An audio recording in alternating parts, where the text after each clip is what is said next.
Seja bem-vindo mais uma vez ao canal Vença Sua Mente, um canal onde falamos tudo sobre filosofia, psicologia e a cultura pop em geral.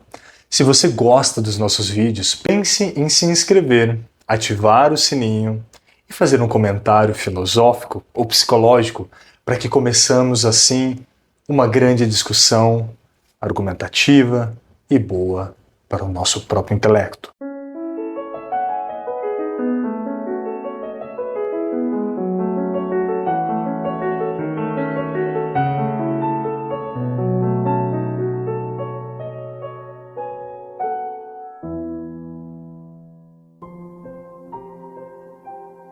A pergunta que nos arremete aos filmes do Batman ou às histórias em quadrinhos do Batman é uma e apenas uma.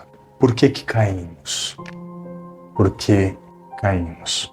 Essa é a pergunta que o Thomas Wayne, representada muito bem nos filmes de Christopher Nolan, nos mostra um pai carinhoso, atencioso, e que faz essa pergunta ao Bruce, o nosso futuro Batman. Por que caímos? E ele diz em seguida, para aprender a nos levantarmos. Essa talvez seja a frase mais icônica do Batman. O Batman, antes de se tornar o Batman, Bruce Wayne, ele foi um menino que se tornou órfão muito cedo, perto dos seus 12 ou 13 anos, mesmo antes de se tornar um homem. Ele perdeu o pai num beco sem saída para um assaltante que desejava roubar as pérolas da sua mãe. E é nesse momento que a gente começa a ver a descida para as profundezas da tristeza, da sombra. E falando em sombra, se você é psicólogo, você deve conhecer a grande figura, ou melhor, o grande psicólogo Carl Gustav Jung, o nosso famoso Jung.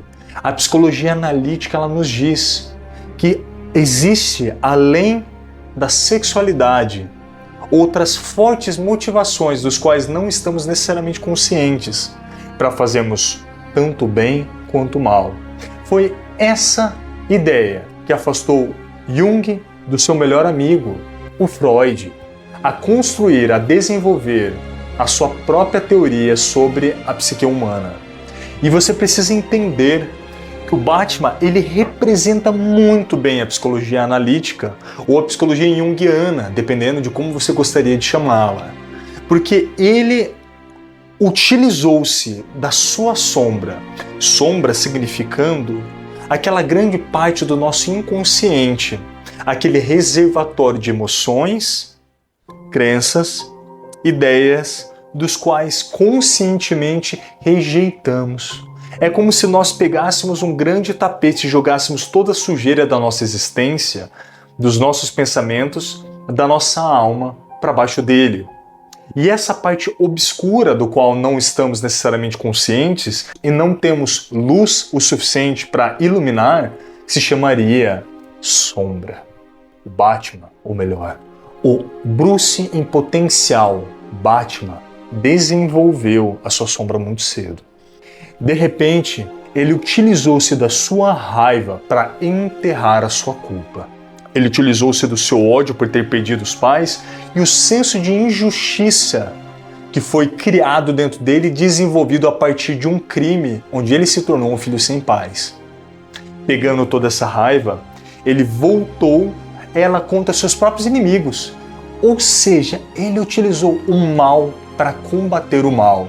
Eu não sei se você se lembra do nome do segundo filme, O Cavaleiro das Trevas. Normalmente, cavaleiro ele é associado à luz e não às trevas. Como seria possível a gente utilizar o mal para combater o mal? Seria possível a gente utilizar as trevas para combater as próprias trevas? Isso seria de alguma forma contraditório? Talvez contraditório não, mas paradoxal com certeza. E nós precisamos entender que a nossa mente ela é paradoxal. Nós coexistimos sempre em dois estados. Um estado de angústia, onde nós nos sentimos tristes, desamparados e muitas vezes perdidos. E um estado de alegria, vida e pulsão por fazer o bem e buscar a luz. Ao mesmo tempo que buscamos a luz, também buscamos a escuridão. E um exemplo clássico disso é quando você vai a uma montanha russa. Quando você está subindo, você está cheio de energia, buscando o topo. Quando você está descendo, você está extravasando energia e até morrendo um pouco, procurando a morte. E quando você chega bem próximo da morte, que seria o fim da descida, você sobe de novo. Ou seja, você dá um tchauzinho para a morte e logo se despede dela, falando: ok, já vi que você chegou bem perto, agora posso voltar para a vida, renascido como a fênix na mitologia grega. Olha só que interessante, no terceiro filme, o Batman ele é derrotado pelo grande vilão Bane. E ele utiliza da sua derrota como fonte de energia inesgotável para derrotar o seu maior inimigo desde então. É muito interessante nós começarmos a desenhar a ideia de que o Batman ele é a representação coletiva do nosso inconsciente. Mais um conceito para você da psicologia analítica de que todos nós compartilhamos símbolos. Ou melhor, uma forma simbólica de enxergar o mundo. Veja, foi feita a constatação na época do próprio Jung de que tribos do mundo inteiro representavam cobra como alguma coisa relacionada a vingança, mal, veneno, morte e até renascimento. Você já deve ter sonhado com cobra, mesmo sem nunca ter visto uma de perto, por exemplo. Mas você pode falar: eu já vi em filmes. Mas isso não é necessariamente a fonte do seu arquétipo, pois o significado por trás não foi dado pelo filme, nem pelo zoológico, nem pela sua atividade de biólogo, se assim você o for, mas sim pelo um compartilhamento ancestral de ideias e de crenças que os nossos ancestrais parentais mais longínquos carregaram por toda a história da civilização e humanidade.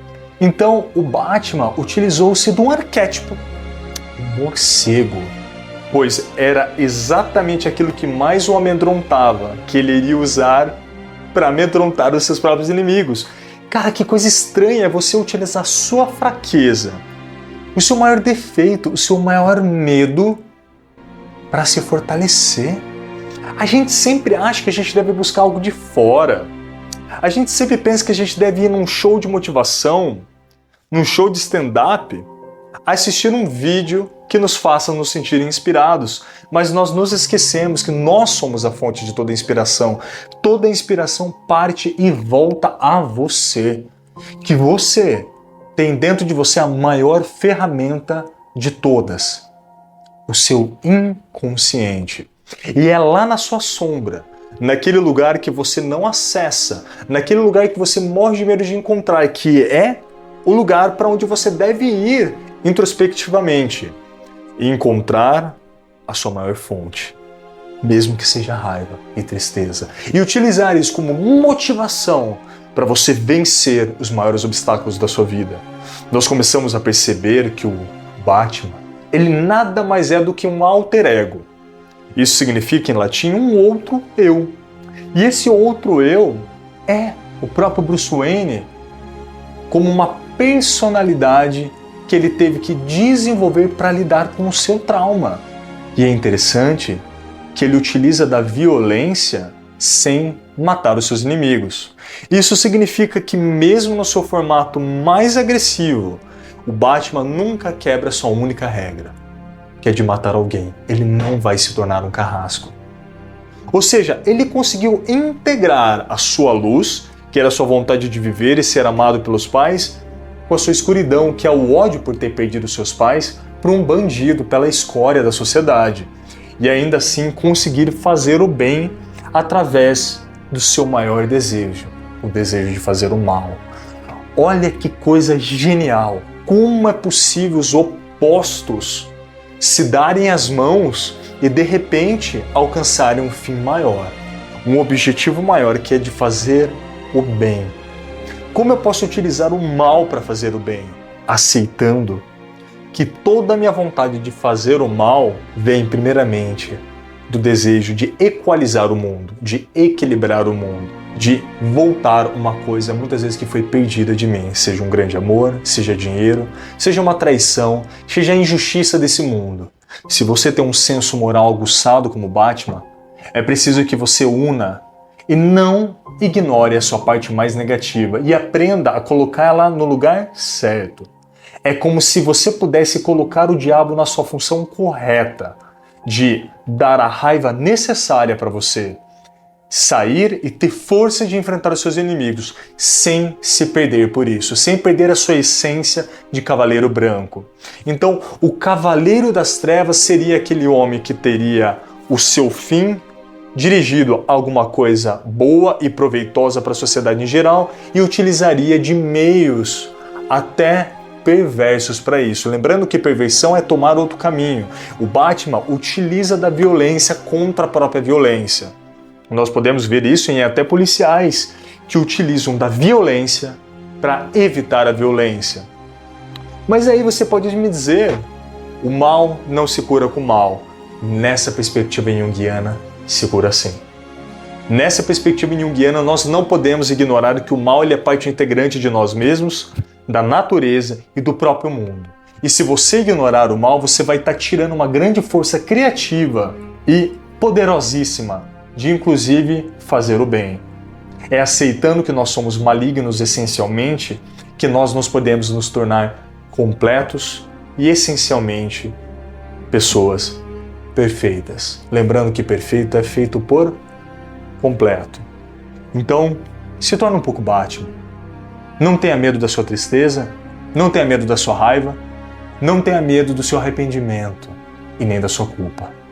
Todos eles cumprem uma função de fazer você lutar e refletir e voltar ao ponto inicial do qual você partiu, que era ser feliz e tornar outras pessoas também felizes. Se você gostou desse vídeo, por favor assista ao nosso último vídeo, A Psicologia do Coringa, que com certeza complementará essas ideias. E se você gosta do canal, por favor curta, incentivando assim meu trabalho, para que eu possa trazer mais filosofia e psicologia num formato gostoso, leve e bastante popular para vocês que me assistem. Como sempre, muito obrigado e é um prazer tê-lo você aqui.